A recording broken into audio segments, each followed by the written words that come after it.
Hey there, fellow YouTube enthusiasts. Today, we are diving into the latest developments in the Israel-Palestine conflict, specifically focusing on Benjamin Netanyahu's rejection of Trump's 15-point Gaza plan. Now, this might seem like a straightforward political move, but there's so much more to it than meets the eye. So, let's break it down and explore the complexities and implications of this decision. First things first, Netanyahu's rejection of the plan isn't just a simple no. It's a strategic move, a calculated response to a highly charged political climate. You see, Netanyahu is in the midst of a tough re-election campaign, and this plan could potentially cost him votes. The far-right in Israel is already up in arms, and Netanyahu knows that any perceived weakness on security issues could be his downfall. So, by rejecting the plan, he's playing to his base, appealing to the Israeli public's fears and concerns.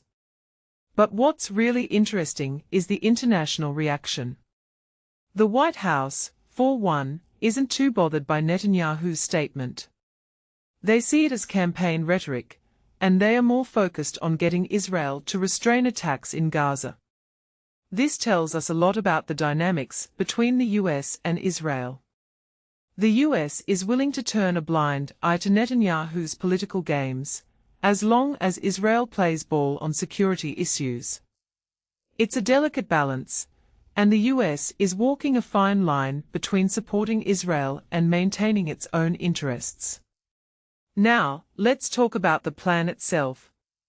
Trump's 15-point plan was a major milestone in the effort to end the war in Gaza. It called for the complete disarmament of Hamas and other Palestinian armed groups, with a step-by-step approach. The idea was to create a new Palestinian administration in Gaza, reporting to the Board of Peace, and for Israeli forces to withdraw from over 60% of the territory.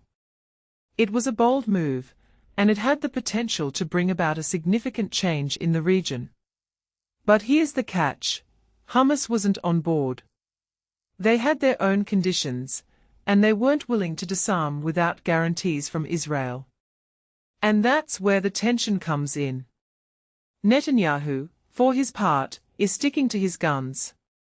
He's saying that Israel won't withdraw until Hamas is genuinely disarmed, and that means all weapons, not just small arms. It's a tough stance, and it raises questions about the feasibility of the plan. Now, let's zoom out and look at the bigger picture. This isn't just about Gaza. It's about the broader Middle East conflict, and the role of the US in mediating peace. The US is in a tricky position. It wants to support Israel, but it also wants to see progress on the Palestinian front. It's a delicate dance, and the US is walking a tightrope between its allies and its values. In my opinion, the US is in a tough spot. It's hard to see how they can push for peace without alienating either side. Netanyahu's rejection of the plan is a setback, but it's not the end of the road. The US will continue to push for a resolution, but it will have to be careful not to alienate either Israel or Hamas. It's a complex situation, and it's one that requires a nuanced approach. So, what does this mean for the future of the conflict? Well, it's hard to say. Netanyahu's rejection of the plan is a setback, but it's not a deal-breaker.